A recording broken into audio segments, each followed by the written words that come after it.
So we're sitting here today on Lyons Avenue. Lyons Avenue. Yeah. Okay. So on Lyons Avenue, and you purchased this. This one is a 20. Yeah. I'm sorry, I got that was Liberty. Yeah. So 20 units. You got 20 units that you purchased for $1.2 million, right? And how long have you had this? I bought this last March, so Okay, a little over a year. A little over a year. During the pandemic, you purchased a block essentially for $1.2 million. How did you get to this point? How did this happen? Okay, so when I was flipping houses, man, what I realized is some of the things that I was implementing, I was taught, actually were kind of detrimental to our communities. Because when you go in a house and you're just flipping it, you're raising the rent, or you're putting it on the market and you're selling it, and you're putting it out of the price point of people in the community, you actually accelerate gentrification. So for me, it's like, well, let me hit pause on it. Let me see if I can figure out another way to invest in a neighborhood that made sense. And talked to a whole bunch of people. Everybody told me it was impossible. It was like, no, I'm gonna figure this out. So then my approach began to be, how do I find creative ways to control more property at once? And so what I realized is that every house you see, somebody owns it, right? And a lot of times in neighborhoods like this, there's investors that have been doing it for 30, 40 years. So they have accumulated a whole lot of properties.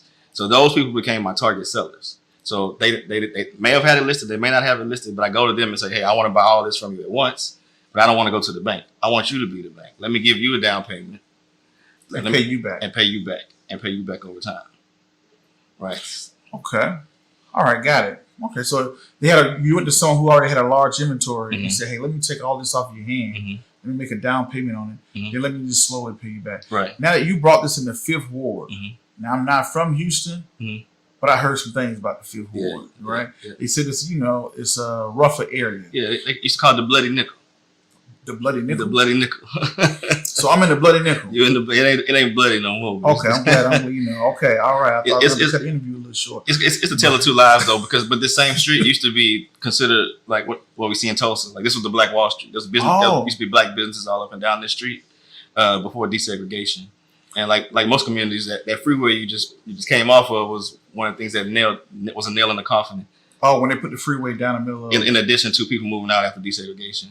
Yeah. Wow. Okay. So you come back here, you pay $1.2 million for this property. Then do you put more money into it to renovate it? Because you guys, I do. This doesn't look like a. It doesn't. It doesn't. So what I realized is, like, especially when we're doing projects in our community, sometimes the banks don't understand what we're doing. They don't see the value in it.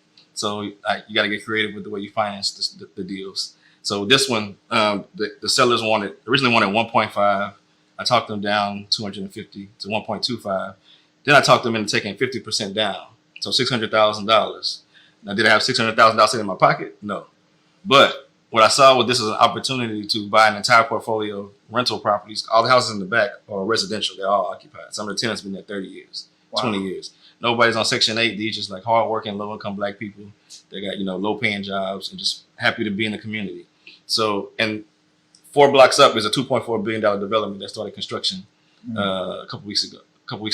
So that's like the definition of the negative side of gentrification going on over there. So my goal is like, okay, so this is an opportunity for me to buy this, bring other investors in, and we can say, hey, we ain't got to wait for Oprah, we ain't got to wait for LeBron, we ain't got to wait for the mayor. We can protect our people in our neighborhood, and we're gonna benefit because our property values are gonna go up because of what's going on. Okay. Yeah.